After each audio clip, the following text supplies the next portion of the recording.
تم نے اس کے حضور پیش ہونا ہی ہونا ہے. اس کے حضور جانے سے تم بچ نہیں پاؤ گے، چھٹکارا نہیں، رستگاری نہیں. ایک ایک عمل کا تمہیں حساب دینا ہوگا، ایک ایک حرکت اور ایک ایک سکنت تمہاری تشت ازبام ہوگی.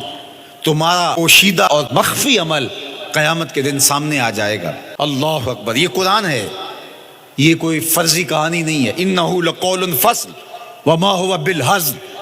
فرمایا یہ قول فیصل ہے، یہ طے شدہ حقیقت ہے، یہ امر واقعی ہے. یہ کوئی مذاق نہیں ہے کہ یوں ہی کوئی کہانی بیان کر رہا ہے. یہ سب کچھ ہونے والا ہے، یہ اپنی آنکھوں سے تم دیکھو گے. آج انکار کرو یا اقرار کرو، تمہیں کھلا موقع دیا ہے.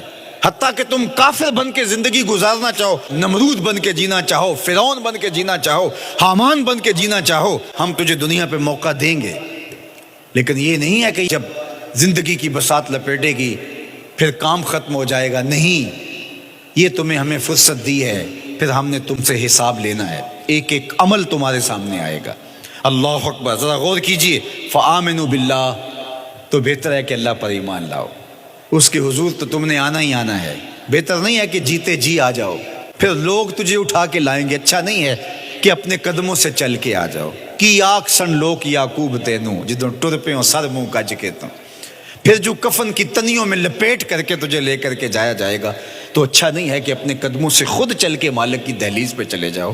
ایک حدیث میں آتا ہے کہ اللہ بندے کو اپنے سامنے سے ہٹنے نہیں دے گا جب تک اس سے 4 سوال نہیں کر لے گا.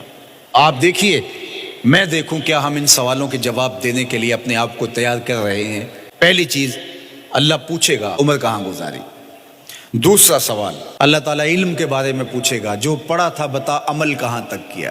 خلوت، جلوت، زندگی، شام و سحر تیرے اس سیکھے ہوئے علم کی مطابقت میں تھے یا علم عزت دولت کمانے کے لیے پڑھا تھا. تیسری بات، اللہ پوچھے گا مال کمایا کیسے، اور مجھے بتا مال خرچ کہاں کیا. آج لوگ نیب سے ڈرتے ہیں کہ ہم سے پوچھ نہ لیا جائے کہ یہ آیا کہاں سے. منی ٹریل پیش کرو، یہاں ہم بچ جائیں گے. کوئی مکر، کوئی دھندا، کوئی فریب چل جائے گا، کوئی پریشر، کوئی افرادی قوت، کوئی سیاسی اثر و رسوخ، کوئی رشوت، کوئی سفارش، کچھ نہ کچھ تو راستہ نکل ہی آئے گا. اور آج کی دنیا میں صرف یہی پوچھا جاتا ہے کمایا کہاں سے. یہ نہیں پوچھا جاتا خرچ کہاں کیا. جیسے چاہو خرچ کرو، لیکن وہاں سوال ہوگا وفیما انفقہ، خرچ کہاں کیا. یہ سوال بھی کیا جائے گا. وعن جسم ہی فیما ابلاہ، اور جسم کے بارے میں پوچھا جائے گا اس جسم کو دی ہوئی توانائیوں کو خرچ کہاں کیا. بعض روایت میں ان شباب ہی فیما ابلاہ، جوانی کے بارے میں پوچھا جائے گا تیری جوانی کے خوبصورت دن کہاں گزرے.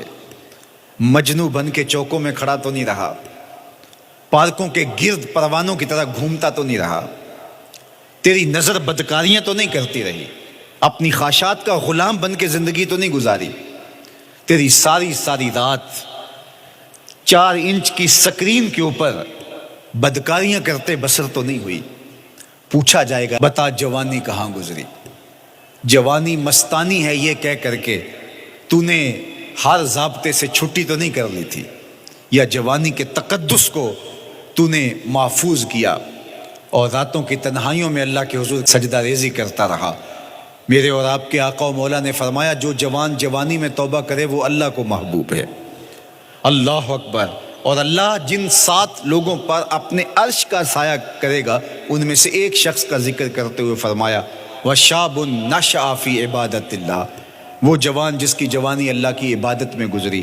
قیامت کے دن جب کوئی سایہ نہیں ہوگا اللہ اسے اپنے عرش کا ٹھنڈا سایہ عطا فرمائے گا. میرے مخاطبین جو اس وقت میرے سامنے موجود ہیں بالمشافہ، اور پوری دنیا کے اندر جو اس وقت مجھے دیکھ رہے ہیں، ان میں زیادہ تر تعداد نوجوانوں کی ہے. تو میں آپ سب سے مخاطب ہوں اور آپ کو کہتا ہوں کہ یہ جوانی دوبارہ نہیں ملنی. بندہ کہتا ہے بڑھاپا آئے گا دیکھ لیں گے. جس طرح ہر چیز کا سرور جوانی میں ہوتا ہے، ہر چیز کا لطف بندہ کہتا ہے جوانی میں ہے، سجدوں کا جو لطف جوانی میں ہے وہ کسی اور زمانے میں نہیں ہے. اپنی پیشانی کو سجدوں سے آشنا کرو، اپنی جوانی کو مثل سحر بے داغ رکھنا، اپنے شباب کو الجھنے نہ دینا، اپنے شباب کے تقدس کو پامال نہ ہونے دینا۔ اس کائنات کا بہترین چہرہ وہی ہے جو جنسی کالک سے محفوظ ہے۔ اپنے تقدس کو مجروح نہ ہونے دینا۔ تمہاری زندگی شبنم سے پاکیزہ تر رہے، سحر سے پاکیزہ تر رہے۔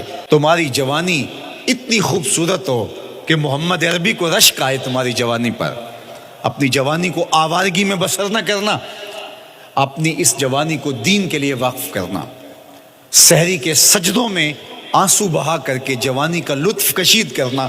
جوانی کا لطف اور مزہ رب کے ساتھ محبت اور رب کے ساتھ عشق کرنے میں ہے۔ جوانی کے اندر دل کی بے تابیاں، دل کی بے چینیاں اور دل کی بے قراریاں ذرا مسلح پہ لے کے آؤ۔ عشق کرنا ہے تو کسی آوارہ سے نہیں، عشق کرنا ہے تو رب العالمین سے کرو، آمنہ کے لال سے کرو، تو پھر دیکھنا کہ یہ جوانی کیا نور بخشتی ہے۔